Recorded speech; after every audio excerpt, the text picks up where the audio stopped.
What's the first thing that comes to mind when I say the word psychopath? Mental. Serial killer. Help. Ted Bundy, but that's so bad. Murderer. Serial killer. Somebody who's, like, quote-unquote crazy, if that's not a word I like to use. Boris Johnson. Scary. Jeffrey Dahmer. No emotions. You. Danger. Psychology. Killer, serial killer, scary.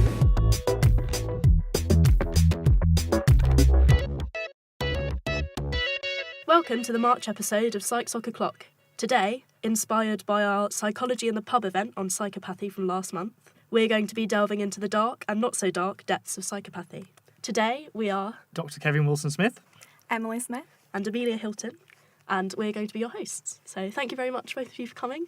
You can do a quick introduction for the listeners. Sure. So my name's Kevin Wilson-Smith. I'm one of the senior lecturers here in the psychology department. My area of interest is really around typically military psychology, but I find identity fascinating, particularly where identity is in crisis or in transition. So a lot of my area of focus is looking at, for example, when people experience occupational trauma or unusual kind of identities within occupational settings. For example, corporate psychopathy. My name's Emily Smith and I'm a third year psychology student here at Glasgow Uni. And in case you don't know who I am, I'm Amelia Hilton and I'm a first year student. So we're going to be talking a lot about misrepresentation and misconceptions surrounding psychopathology today. So I thought we'd start with some ridiculous headlines or silly headlines that we found relating to psychopaths. I found one from the Evening Standard, which is, "Love drinking gin and tonic? You could be a psychopath, research suggests. A study has found that people with psychopathic tendencies are more likely to prefer bitter foods and drinks." So, I don't know if either of you like gin and tonics. I do, unfortunately, so... Did you guys find any funny headlines? I found one from The Independent and it said you could be a psychopath if you don't yawn. Okay. So apparently they found that the more psychopathic traits you have, the less chance you are to be affected by contagious yawning, apparently, as it's related to empathy. Wow.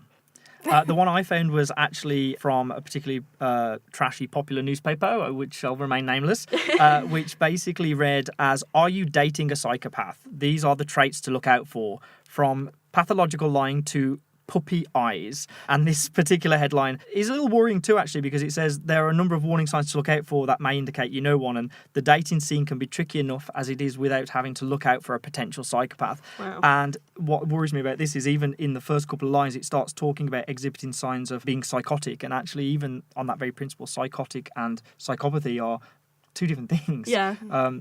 It just made me laugh that the idea of puppy eyes makes you a psychopath. Yeah, that's some people's entire flirting strategy out the window. Yeah, or my Cavalier King Spaniel, perhaps. I don't know. Yeah, you better watch out what kind of dogs you're letting in.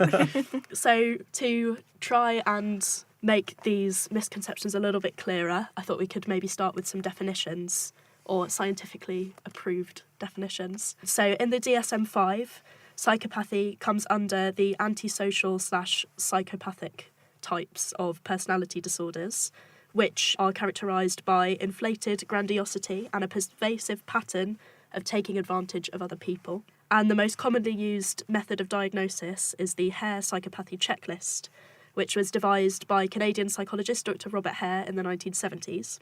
And each criterion in this is rated on a 3-point scale. 0, item does not apply. 1, item does apply somewhat. And 2, item definitely applies. And the scores are added up to give a total of 40.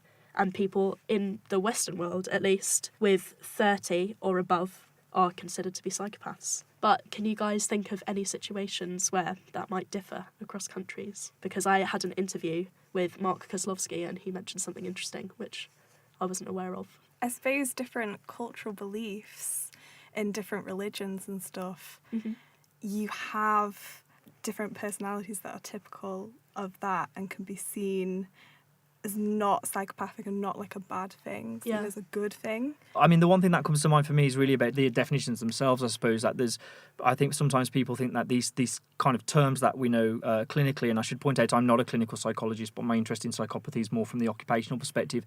But I do know in the literature that often the definitions are not set. So actually even the term psychopathy sometimes is referred to as, psychopathy versus successful psychopathy or primary and secondary psychopathy, and there's a number of different definitions. And even what they're categorised as, for example, in the DSM that you mentioned before, potentially the ICD, other classification manuals for mental health. Yeah, that's a really good point. I should have looked up the ICD definition as well, but I'll try and link it in the references. But Mark actually said that it's different in the US and the UK. In the US, it's 30 and above because it's more common for people to display traits which would be considered psychopathic, like you were saying, Emily, without them necessarily being considered bad.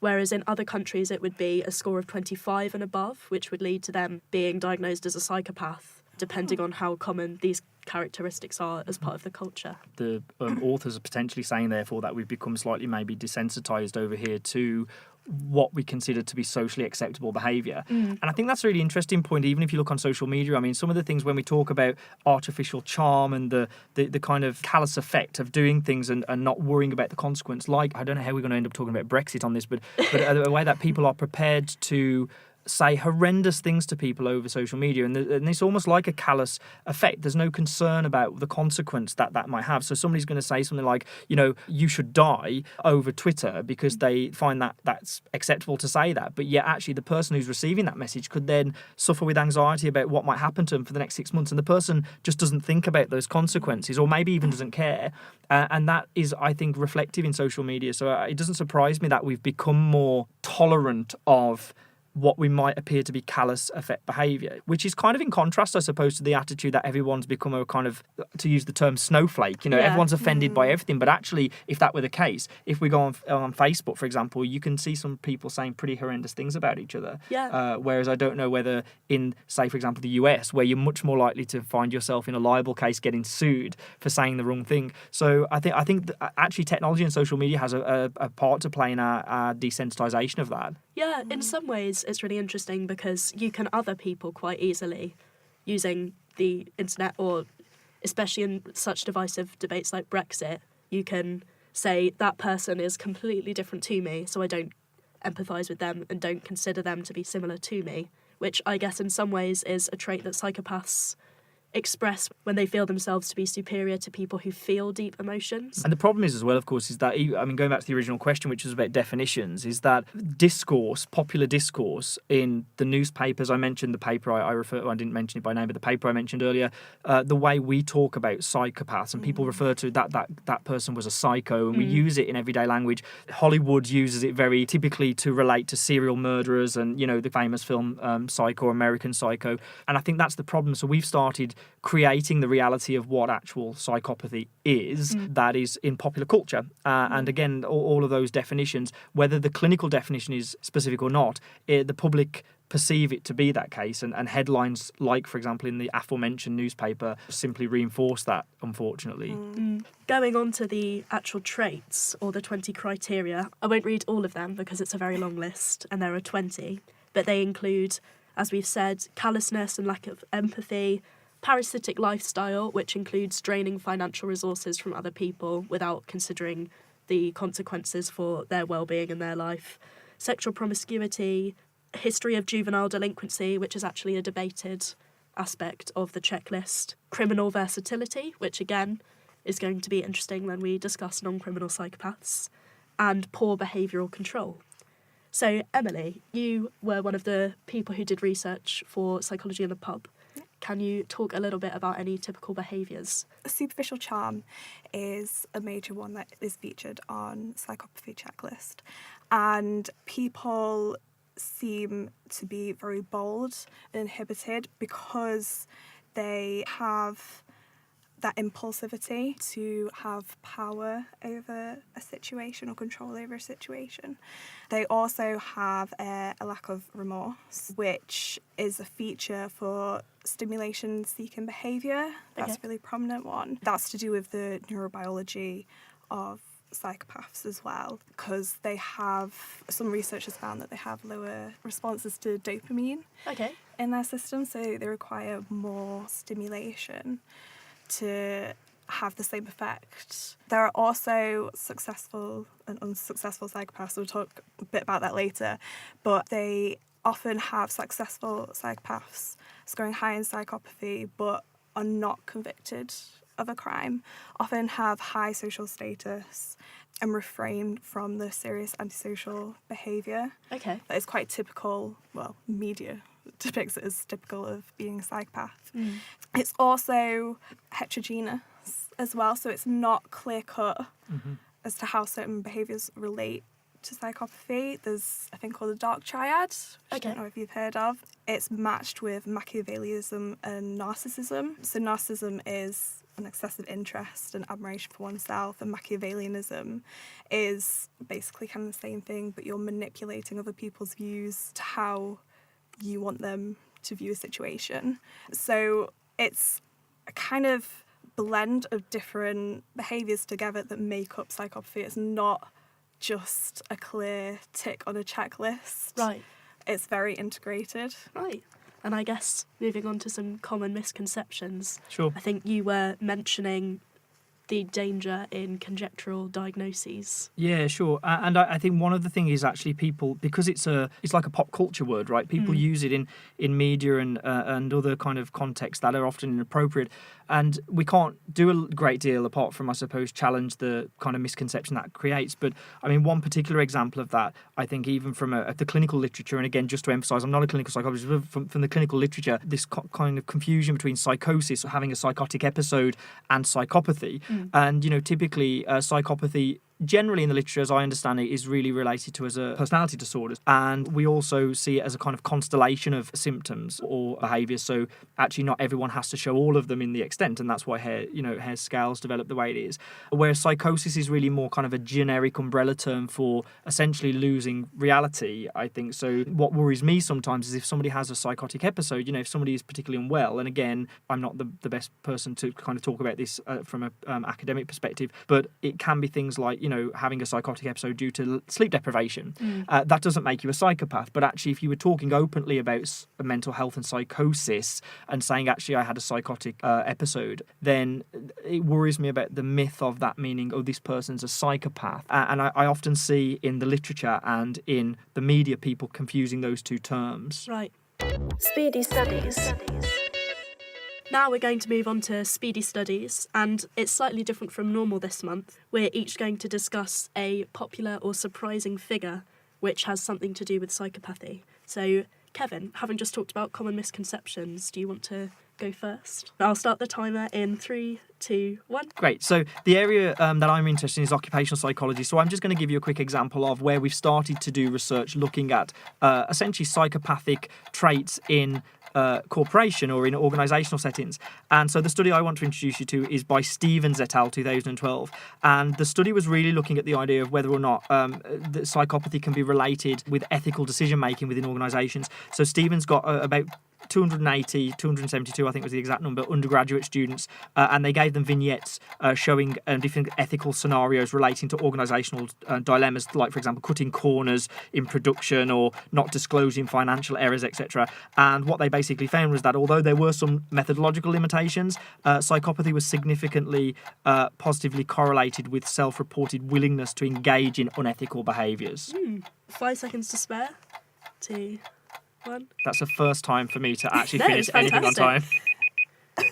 I've never managed to do it, and I've done this podcast however many times. Oh, that's very interesting. So you could predict, depending on their willingness, how likely they were to engage in those behaviours. Yeah, well, I mean, to be really pedantic about it, that it was part of it was correlational, so it was just demonstrating, I suppose, the relationship between it. But actually, psychopathy was significantly positively correlated with willingness to engage in unethical decision making. So you were more likely to answer the question in the vignettes: yes, I'm not going to report that financial error. Yes, I'm prepared to cut corners to benefit myself over others. And those were more positively correlated with people who got higher scores on psychopathy checklists. That's interesting. Very interesting. Thinking about the Ted Bundy tapes, which are very popular on Netflix at the moment. I don't know if either of you have watched them, but I've watched all of them, as I'm a first year and I have more free time than you, both, I'm sure. But They are meant to be really interesting. I yeah, haven't they're seen very them, good. but Did I want you do Ted Bundy as your Speedy Studies? I did, and it was very hard Yeah, I'm sure. to cut down to 60 seconds, but Well, shall we see if you've managed? I think I managed to do it. Right. 3, 2, 1. Okay, so Ted Bundy was one of the most notorious psychopaths in America during the 1970s and 80s. He admitted to assaulting and killing 36 women over a period of 4 years across 7 states in America. As a teenager, he demonstrated antisocial and sensation-seeking behaviour, such as stealing, and it wasn't until 1973, when he graduated university with a psychology degree, that he began to murder women.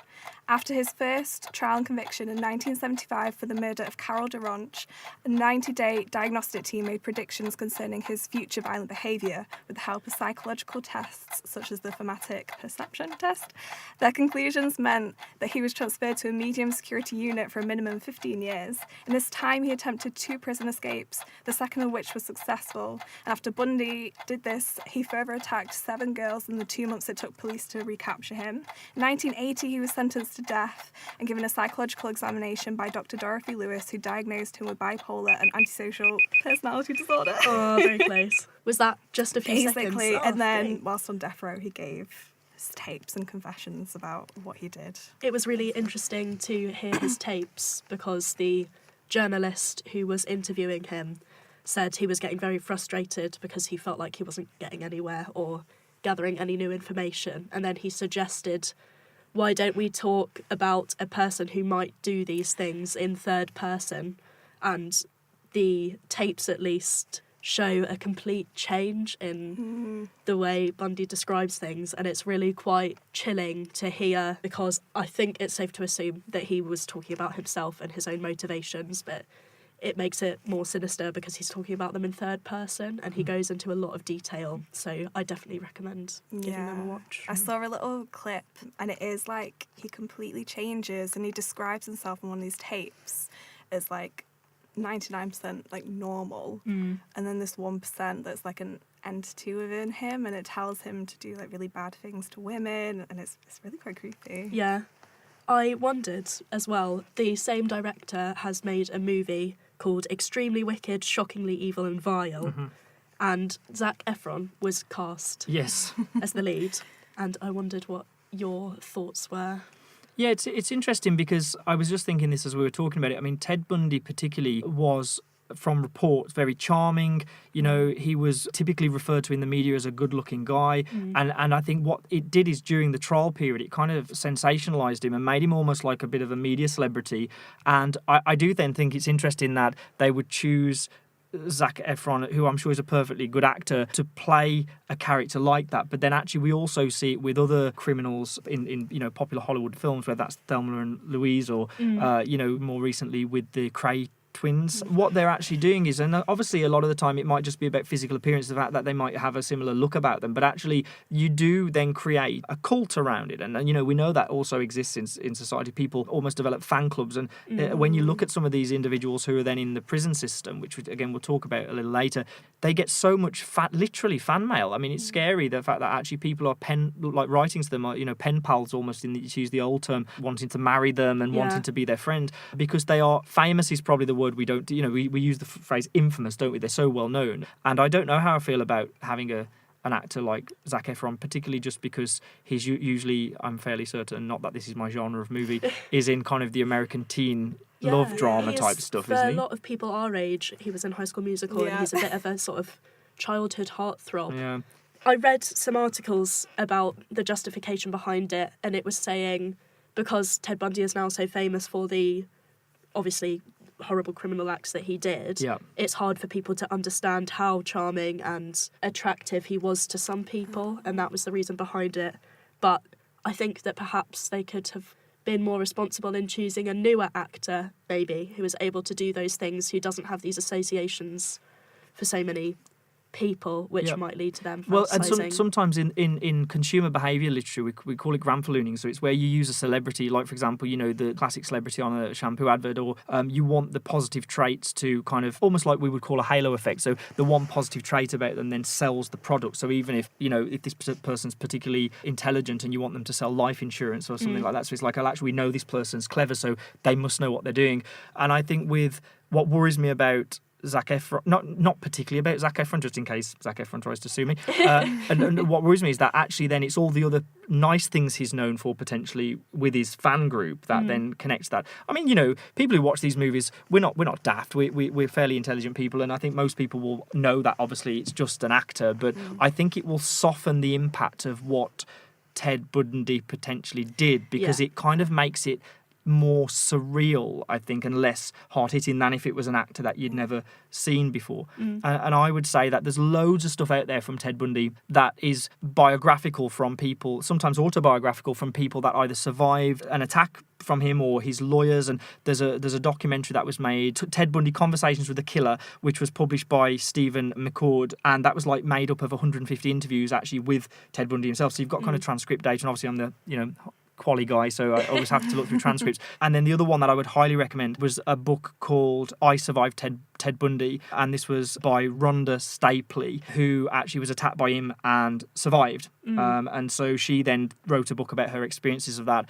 So I think for us as psychologists, and hopefully there's a wider audience than just us geeky psychologists listening to this, but actually as psychologists, I would always rather go to those sources than potentially Hollywood, because ultimately, obviously they have to keep fairly close to the script. They can't make it up, but I'd rather read it from the horse's mouth, so to speak. It definitely romanticizes all the horrible stuff that he did. And I think victims like her that survived, seeing that portrayed in Hollywood style, I wouldn't really appreciate that, knowing how horrible he was and like the capabilities he had. And seeing it romanticised, and everyone, especially like fans of Zac Efron, will go crazy for it. It's just. I think part of my problem is I don't have a problem with it, and I think maybe we might be kind of being too sensitive about it, and maybe the majority of people would just see it's an actor the same way that we see other people playing other roles. But for me, I think it's also the point that when people play those kind of roles, it becomes almost like the term that I would use, like dark tourism, where people are profiteering from in this instance, literally from death, from murder. And so I hope that when the film was made and however well it does in sales over its life, that there is some of those profits potentially then go to the survivors, the family of the victims, because ultimately they are selling a story of someone's death. And so I use this term dark tourism because it relates to, when people go off and visit kind of places like killing fields and stuff, it's kind of they're going out of almost morbid fascination. But ultimately, you have to remember that whilst we talk about this flippantly, people lost daughters and wives and mothers and these women were brutally murdered. And that's my concern with the Hollywood aspect of it. Talking about Hollywood and representations of psychopaths, I looked at Hannibal Lecter because one of the people who listened to the podcast requested, and I am not a massive horror movie fan, so I'll be honest and say I haven't seen Silence of the Lambs. I know, I'm terrible. trying to get more into horror, but we'll see. But I will talk about this study that I found. Right. Go. On Facebook, one of the listeners asked us to discuss Hannibal Lecter from The Silence of the Lambs, and I found a study from 2010 named The Hannibal Lecter Myth by DeLisi and colleagues.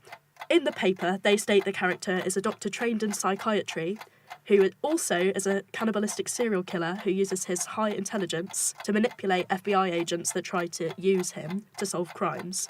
According to this paper, the character embodied a psychopathic personality as shown by his superficial charm, manipulativeness, lack of remorse or empathy for the victims who he then murdered and cannibalised. Lovely.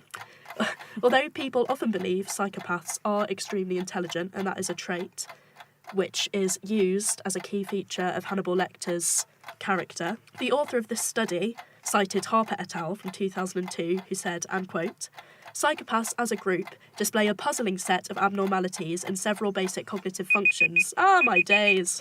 I always try to include too much, but I'll keep going with the quote. "Involved in attention, impulse control, the processing of affect and language. These may represent critical additional risk factors for the development of the disorder, in addition to, or in combination with, the underlying personality structure."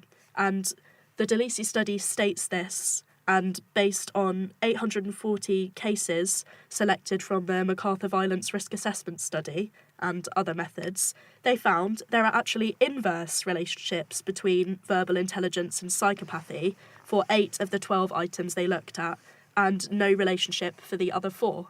So even though there's a common assumption that psychopathy and high verbal intelligence or high intelligence go together, this study found that that was actually not the case, which I think is a good demonstration of the fact that there's no one particular personality for whatever comes underneath psychopathy. There's so many different variants and ways people can conduct their behaviour and lives and still be diagnosed as a psychopath. Oh, that's really interesting. Yeah. I think it's the confidence they have as well. They appear more intelligent. I think that factors into it as well. You've got to watch Silence of the Lambs. It's a great movie. But and Thomas Harris, who writes the books, particularly, they're fantastic books. But there's lots of kind of armchair psychologists that have kind of done kind of clinical diagnoses of key characters in movies. And again, we've got to be careful a little bit of that. I mean, it's interesting to do as an activity, but obviously, let's not detract away from the severity of this. And again, we're talking about the myths of psychopathy, but actually all we've done really for the last while is talk about serial murder, right? Yeah. So we're kind of living up to that expectation. However, as a quirky fact, because I love the Silence of the Lambs series, Hannibal in the story was actually almost, I mean, we talk about sociopathy and psychopathy, and sociopathy almost, I think, again, in the literature is, some people use the term interchangeably, but it's typically used to describe the way in which people are more environmentally led into some of these traits rather than it being maybe biologically deterministic. And Hannibal, as a child in the story, witnessed the death of his parents were murdered, and his sister Misha was murdered. And he witnessed all this, and I if I remember rightly, in the story, Misha was cooked and eaten. Wow. Right? And so it's almost like a traumatic event. And I read somebody's online essay about their clinical diagnosis saying that actually Hannibal had experienced traumatic events, and so he's more, by some definitions, of a sociopath because that's led him then to exhibit these behaviours rather than that's just the way he was. But obviously we're talking about a movie character, so although there were people who serial killers out there that were deemed to be the real Hannibal Lecter, yeah. But again, I think we should just be a little bit careful about consistently talking about psychopathy with serial murder, because we're falling into the same trap that we argued against at the beginning, really. Yeah. So maybe we should talk a bit more about common misconceptions so that we can try and branch out from the typical idea of psychopathy. So, Kevin, I think you've got an interesting study. Yeah, I think it's really important to highlight the fact that most people, like we've argued about, people think about psychopathy and they straight away think of serial killers and kind of axe-wielding murderers, and actually the reality is that's obviously not always the case, and it's not only not always the case, it's rarely the case actually. Some statistics say 1 in every 100 people. I've read one statistic suggested that would have higher than average psychopathy tendencies on Hare's checklist. And so actually, if you think about that, even in a lecture theatre of 500 students, 5 people would have higher than normal psychopathic tendencies or traits, right? So we have to be a little bit careful about using those. The area that I was going to focus on really was the idea that actually we kind of talk about typically like prisons. In prison, the murderers, again, I'm going straight to crime here, but anybody that's in prison for whatever they've done, whether that might be a corporate thing like fraud, because that might be, again, about callous effect, taking money without the care of the impact on the organisation or the people around you. This myth that prisons are kind of breaming at the seams of psychopaths, and it simply isn't true. Often in the statistics, what we do see is a mismatch between the term psychopathy and antisocial personality disorder. So we do see lots of examples of antisocial personality disorder in the prison system, particularly in the American system. And I've seen a paper from the American Psychiatric Society which talks a lot about that. And so typically it's really not surprising that we often see more of those traits in prison, but it's not psychopathy. So what I would argue is that about some of the statistics suggested almost like 75% of people who have committed a serious crime have psychopathic tendencies. And then more recently, literature has kind of estimated to about 20%. So it's more frequent naturally because the criminal act, the callous regard, but it's often more antisocial personality than it is psychopathy. I do sociology, and we've been looking at criminology recently actually, and it's been very interesting to see how ideas about the criminal and crime have changed over time. So initially it was the idea that someone is born bad and they are completely responsible for the crime they do. But now I think there's more of an understanding that quite often not everyone is born with equal opportunity, and some people may be living in a situation through which they feel they have no choice but to turn to crime, or they have been raised understanding criminal acts to be the normal course of things, and it's often more due to the situation that they perform a crime. And then you can also go into the debate of who decides what a crime is, and people in high up in big offices do things which people who are less important would be arrested for every day. And even in the prison population, you know, if we're talking about that, it's almost like an obvious thing to say, because antisocial personality disorder is typically obviously related to antisocial behaviours. Not only, but that's what obviously one of the defining characteristics. And so it's no surprise that, you know, we define obviously crime as fairly antisocial. Yeah. Although there are exceptions, actually, like when somebody goes to the defence of someone else and maybe punches someone, it's still a crime potentially. But you know, there are exceptions. So we're obviously going to see higher than average traits in a place which puts people for doing things that are fundamentally antisocial, right? So I think we have to be careful to say that it isn't necessary. You know, it's the chicken and the egg, isn't it? I suppose. I think, Emily, you looked at whether all psychopaths are violent. Yeah, so it kind of ties into what Kevin was saying, because we have this media portrayal, especially in like big movies, that all psychopaths are like really violent and killers and serial killers. But actually, although psychopathy is a risk factor for violence, it's only very moderately associated with it, so it's not a big risk factor. And often people with psychopathy have no history of violence, and they're more likely to have reactive aggression than instrumental aggression. So I think, as anyone would really in the normal population, instead of instigating a fight, they were more likely, to react to it. Also, sort of going back to successful and unsuccessful psychopaths, Gow in 2010 looked at more of the neurological side to determine whether this was a basis for violence in psychopaths. And unsuccessful psychopaths who were deemed violent but who were in the minority had lower like prefrontal and amygdala volumes and hippocampal abnormalities, but this is also consistent with violent criminals. So it's not because they are psychopathic, it is because of their neurobiology and how their brain structure is. As successful psychopaths, they didn't have these impairments in the prefrontal cortex, so it's more related to violent behaviour than psychopathy. It is two different things. Right. Going back to sociopathy, antisocial personality and psychopathy, I found a report by Lilienfeld and colleagues which looked at how sociopathy and psychopathy are used interchangeably, but they warn that sociopathy is a colloquial term that can refer to one of these four things. So it can either be used synonymously with psychopathy, it can be viewed as similar to psychopathy but characterised by especially poor emotion regulation.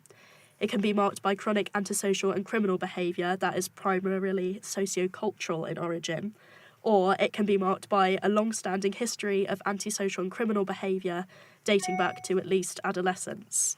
So I think that that's very interesting in showing that even within the literature there's so much confusion and disagreement about these terms. And then looking at antisocial personality disorder, which is defined as a pervasive pattern of disregard for and violation of the rights of others that begins in childhood or early adolescence and continues into adulthood.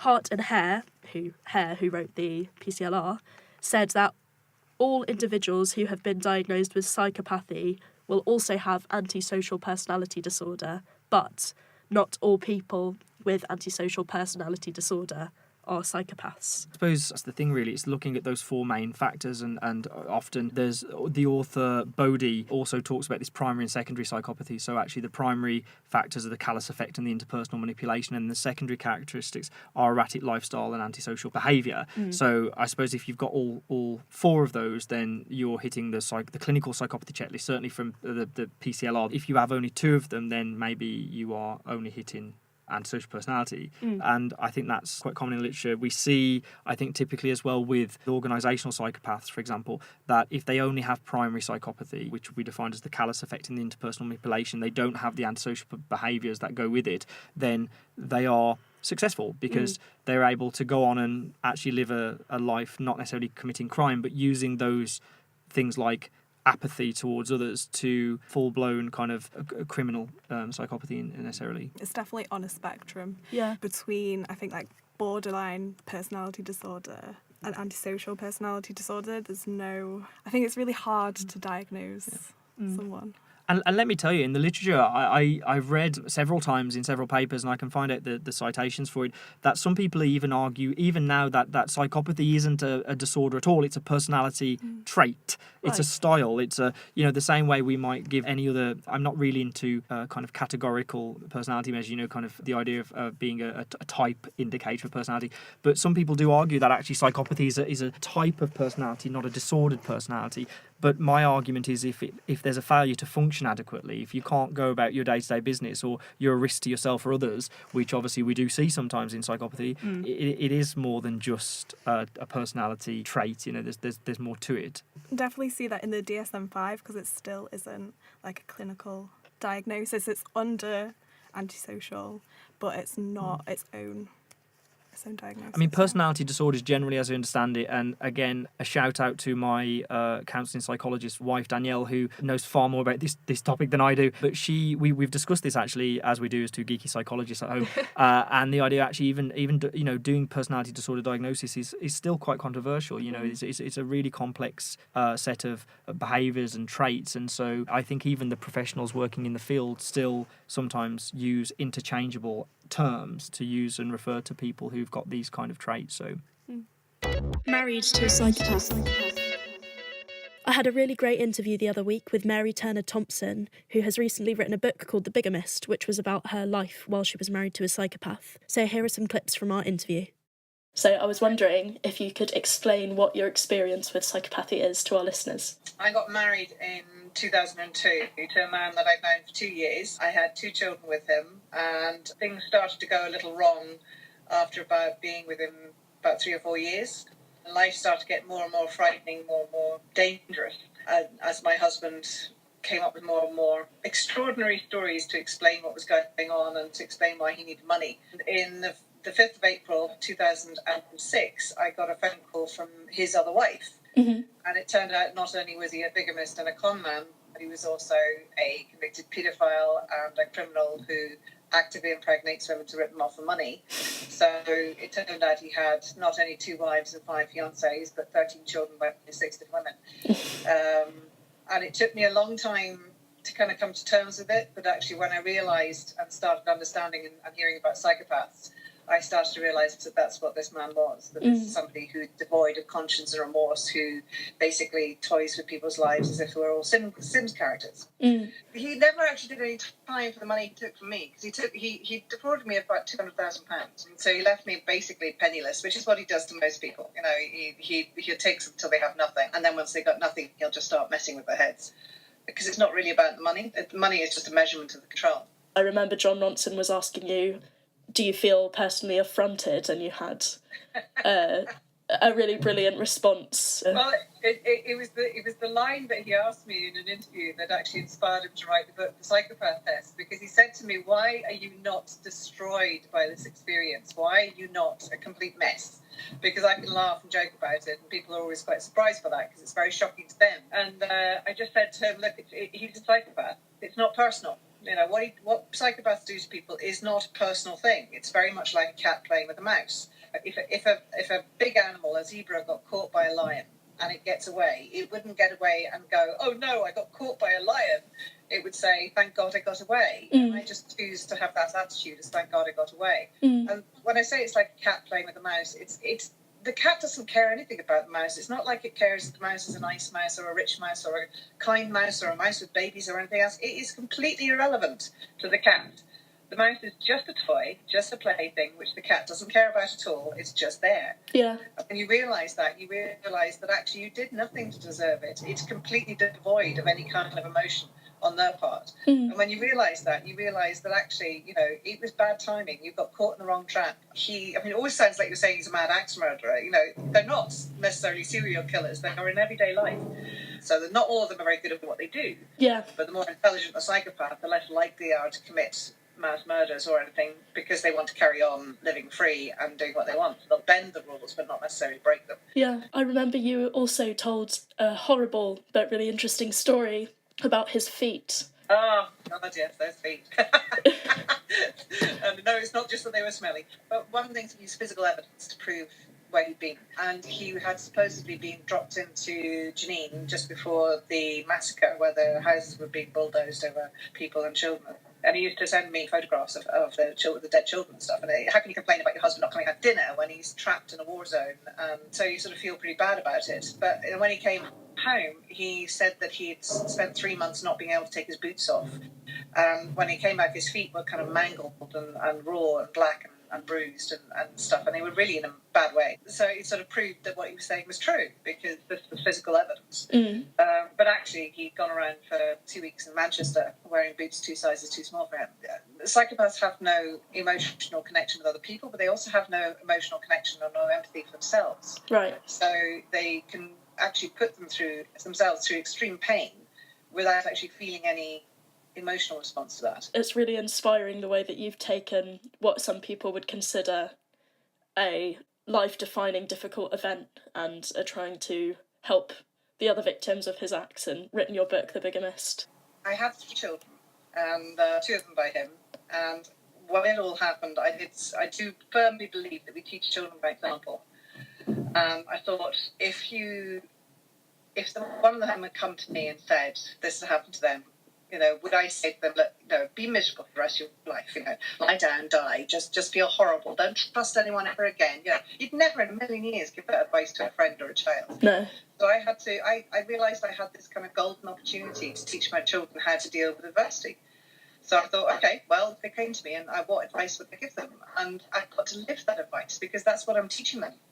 So I thought, okay, well, first of all, I have to forgive myself for having been involved. I have to not be embarrassed or shy about it. I have to talk about it. I have to use the experience to try and help others. It's been an interesting life. Certainly not going to go to my deathbed thinking I was bored. Psychopath of the month. Now we're going to be looking at whether psychopathy can be useful in certain situations and lifestyles. So, Emily, would you like to go first? Yeah, so in the general population, it's estimated about 1% are psychopaths. Mm-hmm. But as business executives, about 3.9% fit the profile. So there's an obvious link there. However, perceived psychopathic co-workers can be seen as creative. They have good strategic thinking skills and they can communicate well, but they have poor management skills. Right. So it's found more in high executive positions. They're bigger risk takers as well, have more power to control a company, how it functions, its employees. So Body in 2017 did the first case study of a corporate CEO psychopath, which I thought was really interesting. And he managed a charity and he embodied all 10 characteristics of corporate psychopathy. So he was charming, he was egocentric, quite following like Hare's guidelines basically, but more applied to corporate setting. And they did an interview with one of the more senior management staff.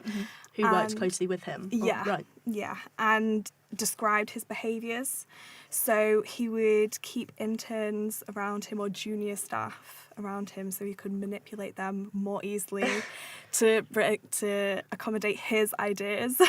So in the past, they also looked at how the past CEO worked as well. Okay. So it's comparing both of them. And the past CEO would hold like board meetings, and so everyone would come in and they'd discuss new ideas for the company. But the CEO did not do that at all. He was like his way or the highway, basically. Bullying staff as well, again associated with like power and control. And there was decline in revenue. So there is a bad side to having psychopaths in corporate settings, but a good thing. Some investment bankers actually look for these kind of skills because that's what they think is more efficient for their company. So in some settings, it is a really good thing, but in others, it can be debilitating for the company. I can understand in some way how that would be attractive to someone with psychopathic tendencies, especially if they need more stimulation for the same sense of reward. Playing with large amounts of money is something which happens quite a lot high up in the financial sector, and maybe that is a way that trait can be channeled, and risk-taking behaviours are often quite successful. Like, you need someone who's able to maybe not think about the immediate consequences and just follow their instinct. They're quite goal-orientated as well, so having that as a leader is really good quality, but it's just people skills and managing people. I think it's also important to say that with corporate psychopathy definitions, typically there's still the focus on individual objectives. So I think the question is almost a bit of a misnomer. Is can psychopathy be useful? Yes, to the psychopath. Yeah. You can argue, obviously, at kind of macro level, that if the organisation is surviving because the CEO, who might be a psychopath, wants to demonstrate that they are the best at what they do, and they want to be known, they want to be infamous for taking over companies or whatever it is, then there might be a benefit to others, but I think it's secondary, and it's an accidental benefit secondary to the needs of the individual. So I think when we're talking about corporate psychopathy particularly, we are talking about their own importance and objectives at the expense of others and without conscience. There's never a point at which, by the definition, that they would be going, actually, I'm doing this at the sacrifice of me for other people. If you're lucky enough to have someone who has psychopathic tendencies in a leadership position and their goals line up with the company goals, I guess that's the instance in which it would work, but only if... And we've seen that over decades, in terms of, dare I mention again the banking crisis, and I don't want to start picking out individuals here, but ultimately we do see that people were reckless. We can see these traits, and again, I'm not suggesting these people are psychopaths, but there is definitely psychopathic behaviours and tendencies in those positions. Dutton did this piece of research in 2012 which kind of looked at the industries that are most highly ranked with psychopathy and least ranked with psychopathy. So where are you most likely and least likely to find psychopathic tendencies? And as we've already discussed, the highest ones in a sample of about 5,500 people were CEOs of companies, they were lawyers, they were high media executives, that kind of scene. And the least likely to be psychopaths were naturally in the more caring professions, like care workers and teachers and charity workers, etc. So we do see that, and I think it's worth having a very quick conversation about the comparative traits. So if you're looking at good leadership, you would have charisma. If it was a psychopathic trait, it's less about charisma and more about superficial charm. If you have a leader that is, leadership is about voluntary thinking and promoting voluntary thinking, whereas a psychopathic trait is more about kind of fabrication of those stories. So it's not, it's manipulation of people's thinking. One final example might be a good leader would persuade you to do something. Come on, let's do this together. We can achieve this goal. Whereas a psychopathic trait, according to Dutton at least, would be more about con artistry. So there is the perception of benefit, which is almost like then becomes a kind of ontological or an epistemological way. If the person benefits regardless of the intent, is it still useful? Yeah. The answer is probably yes, but actually inside the mind of the person making those decisions, it's selfish.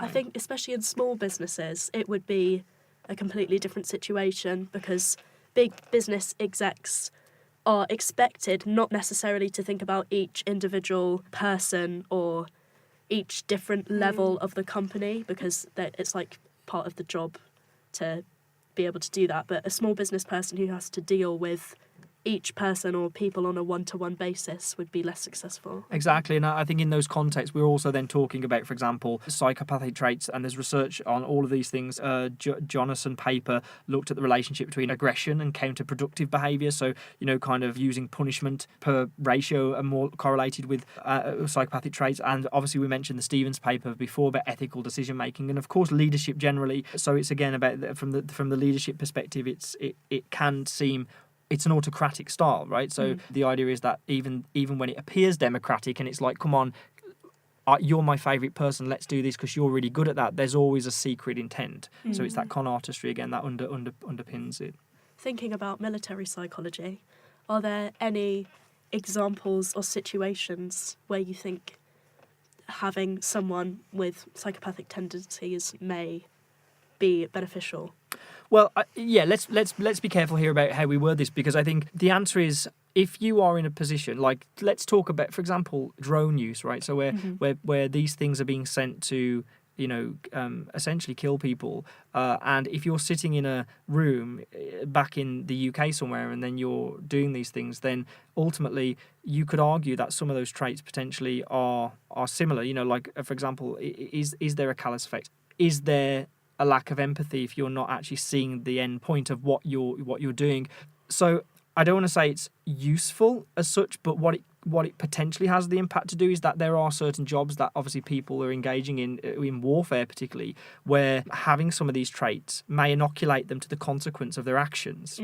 And again, this is a really big moral discussion that we could unfold here about whether we should be involved in those things or not. Of course, that's a separate topic. But I think the point is there are certain things, not even the military, like, for example, if you're a police shooter, if you have to respond to an event where you have to shoot someone, then actually being apathetic or not having to worry about the impact of that, I imagine, is quite an inoculating thing. And what I mean by inoculating is that then the person may not suffer the consequences of their action mentally afterwards. And so does it serve a utility to the person? Then yes, it would. The problem is I would never trade that small utility for the need for us to be empathic and to really ethically think about the things we get involved in. I mean, again, we're going off potentially on a path that we'd need more time to unpick here, and I don't want people to misquote what I'm saying, but I think it serves a purpose for some people in some contexts. I looked at whether it's an adaptive evolutionary response, and De Silva, Rijo and Sailkin, I'm sure I've said that wrong, from 2015 argue that it is, and that in certain situations psychopathy may arise as an adaptive strategy to deal with hostile psychological environments, or as a strategy based on traits and trade-offs.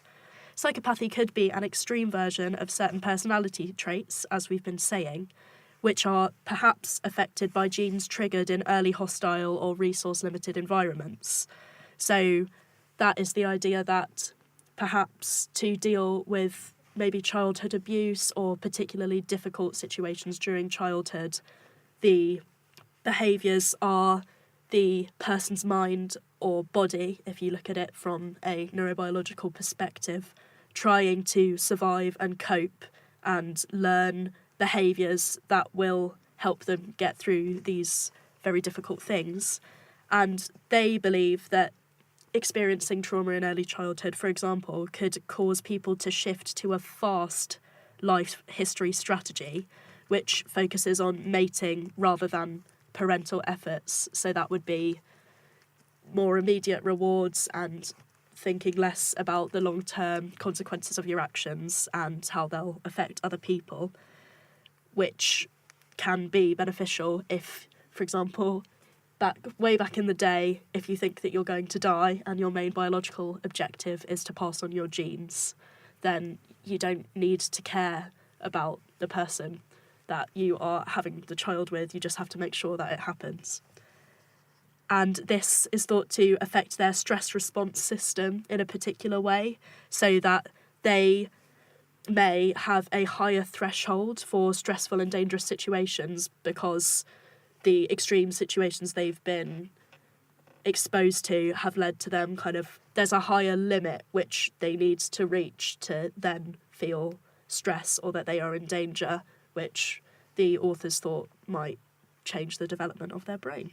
And one example I found quite interesting was if there were a group of people in the Holocaust, for example, hiding in a basement and Nazi soldiers came and there's a baby in the group and the baby starts crying, most people would not feel able or would not want to kill the child to then allow the rest of the people to stay there undetected. But a psychopath would do that.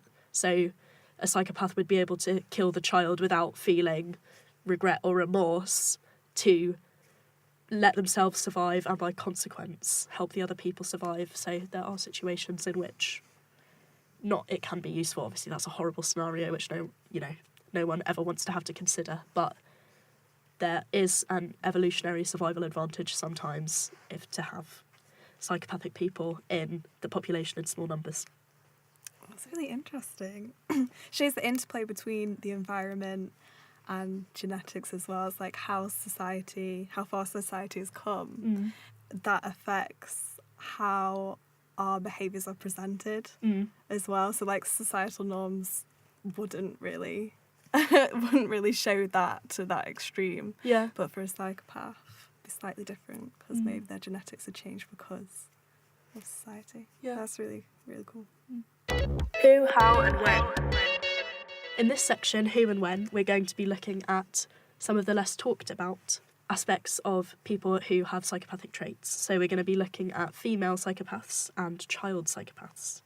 So, Kevin, I remember in Psychology in the Pub, you made an interesting point about the assessment criteria and how they've been changed to consider this a bit more recently. Yeah, I think looking at the literature, the issue I think sometimes is just in terms of actually measuring anything that's enduring in children's populations particularly.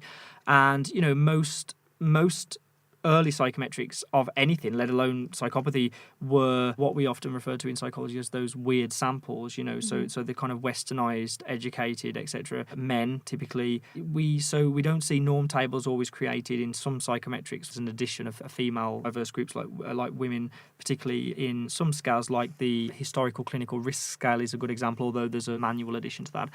One of the things with children particularly is that the debate centres around this idea of having history. So, you know, we can all have episodes of psychopathic behaviour. You know, you might have a moment of erraticness or a moment of, dare I even say, like parasitic lifestyle. You know, if you're having to survive off someone else for a year or two because, you know, something's happened. The issue with children, of course, is at what stage can we see personality stabilise, and at what point do we see, for example, if we look at some of the traits of psychopathy which relate to things like lying, right? They relate to things like selfishness and egocentric behaviour, you know, kind of self-centred behaviour. I have 3 kids under 6, right? And some of those traits, like those terms, like, you know, did you do that? No. They show traits like that. So what concerns me, and I think concerns other people in the field sometimes, is that it's very difficult to look back over a child's life and say anything was enduring, because how long is it? And personality is not fully kind of settled, I suppose, is the easiest word to use, until later in life. So I think assessing psychopathy in children is problematic because we don't have essentially the observational evidence, the actuarial evidence to support it being an enduring issue, an enduring thing. The personality is still changing, they're still learning. The issue of egocentrism and selfishness, you know, is almost related to theory of mind, isn't it? When children are very little and they don't have that ability to recognise other people's perception, we know the literature exists in terms of the Baron Cohen stuff, theory of mind. So I'm not suggesting you would diagnose a 3-year-old with psychopathy. It might be more like a 14-year-old, but even then, with the biological issues of puberty and the complexities of the teenage years, I'm cautious. You gave a really nice example about theory of mind as well with playing hide and seek with children. So empathy is something that we all develop during childhood and adolescence, and understanding other people's feelings and responses to our actions. And I think you mentioned when you were playing hide and seek, your child thought because they couldn't see you that you couldn't see them. Yeah, and his bum was sticking out from behind the sofa, and it's like he's just hiding his eyes. And these are kind of very classic psychological concepts from, I mean, almost Piagetian concepts of things like egocentrism. The idea that actually at that age, what you're really looking at is the fact that they don't have the ability yet to, or they haven't learned yet how to recognise that people feel and think differently to them. So if they're cold and you're wearing a big thick jumper, they will give you a blanket regardless. That's not quite the same thing then, I don't think, as apathy and you know, although they might be like, so not caring or not being able to see it from your perspective. I'm not sure. What I am sure about is that because there's nothing stable and you know, we're changing so much up until, you know, even into our late, 18, 19, 20, 21, we're still changing so much that these kind of diagnoses are very, very difficult and are not even difficult. I'm sceptical about their validity. A clinical psychologist called Edens said, and I think this was a really nice quote for understanding the danger in diagnosing psychopathy. The quote starts with, "This isn't like autism, where the child and parents will find support. Even if accurate, it's a ruinous diagnosis. No one is sympathetic to the mother of a psychopath." So diagnosing a child with psychopathy could be very, very harmful for their later life outcomes and to their parents and the support that they find as well. So I think that's worth keeping in mind. Yes, definitely that stigma attached to it, isn't it? It runs with that person the rest of their life then, especially if they get diagnosed with it. I looked at adolescence as well, because your brain is changing a lot in adolescence and it's not fully matured until like young adulthood. And the amygdala, which is associated with risk-taking behaviour, that is more developed than the prefrontal cortex. Okay. In adolescence, and the prefrontal cortex is where you have all your cognitive reasoning. So the amygdala is basically leading the prefrontal cortex. It's not matured at the same time, and so that's why you get those risk-taking behaviours, but which is a characteristic of psychopathy. But then in a normal adolescent, all adolescents go through that stage where they take a risk and they're more likely to maybe be a bit aggressive and stuff like that, and impulsive behaviour. So you can't really diagnose for sure anyway adolescents with psychopathy. Watskin and colleagues in 2011 as well found, as you were saying, that psychopaths, or within their sample, the people who had been diagnosed with psychopathy, had reduced connections in the brain between the ventromedial prefrontal cortex and the amygdala. So that's another parallel between teenagers and psychopaths. And even just to turn the conversation, and we mentioned children and women. I think with the history of measuring psychopathy, typically it was most of the samples in research originally came from prisons, and so typically there's proportionally more men in prison, obviously, than women. So we get a slightly skewed view. We also know that these are the people that got caught, right? So how do we accurately measure the general population in terms of a breakdown, the segmentation of kind of how many women versus men? What we do see, I think, is that typically Warren did some work looking at that approximately 17% of women in a female offenders institute had psychopathic traits, which is significantly lower than their male counterparts. What I find particularly interesting is Hare cited the point that, and this is Hare's words himself, I just got this quote, that in terms of the relationship between men and women and psychopathy, the variety and severity of criminal acts performed by these women, as well as the capacity for cold-blooded violence, are similar to those committed by their male counterparts. So what he's saying is there might be differences in the measurement of psychopathy, and there's definitely differences in the types of aggressive acts that they commit in the literature. Typically, the capacity for psychopathy is like for like, according to Hare's words, or that's how I interpreted what he was saying. And the societal expectations for behaviours for men and women are very different. So in the literature I was reading, it was suggesting that for manipulation, women tend to use more of the sexual promiscuity side and flirtation than men would, which are not necessarily as easy to sort of put in a box of criminality. Whereas men, if they're using aggression to manipulate people, then that would highlight the alarm bells more, I think, than flirtation would. Yeah. Psychopathic scientists. Looking at more of the neurobiology side, I found a very interesting part of research by a doctor called James Fallon, who in 2006 was doing a study into psychopathy and used his own family as controls for the brain scans, and realised that his brain scan matched significantly to the brain scans of the psychopaths he was studying. And since then, he has actually been diagnosed with high psychopathic traits. And he did a clinical test and he was diagnosed as a pro-social psychopath, borderline categorical psychopath. On the Hare checklist, he scores very high on the traits associated with more positive behaviours, such as aggressive narcissism or fearless dominance. And he says each time he interacts with his family, although his first instinct is different from this, he pauses and thinks to himself, what would a good person do here?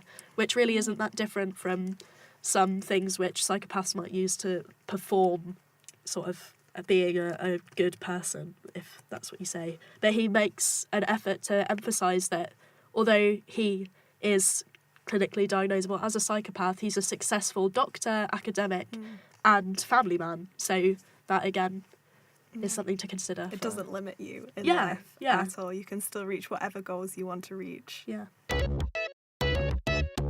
you very much for being on the podcast. And Very welcome. It was Thank really you. great to talk with you both and open up, hopefully, some of the ideas and typical associations with psychopathy.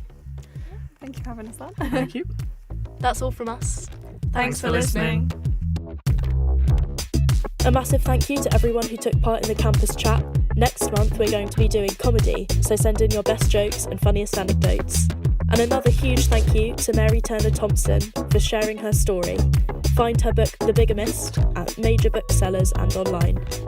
Listen to Psych Soc O'Clock on Anchor and YouTube. Get in touch with us at psychsococlock@gmail.com or on Twitter at @GUPsychSoc. The Psych Soc O'Clock podcast was created by Amelia Hilton for the Glasgow University Psychology Society. This episode was written and recorded by Amelia Hilton, Emily Smith and Kevin Wilson-Smith. The podcast is produced by Amelia Hilton and edited by Jack Harding, with original music by Jack Harding. It was recorded in the University of Glasgow School of Psychology Faculty Speech Lab.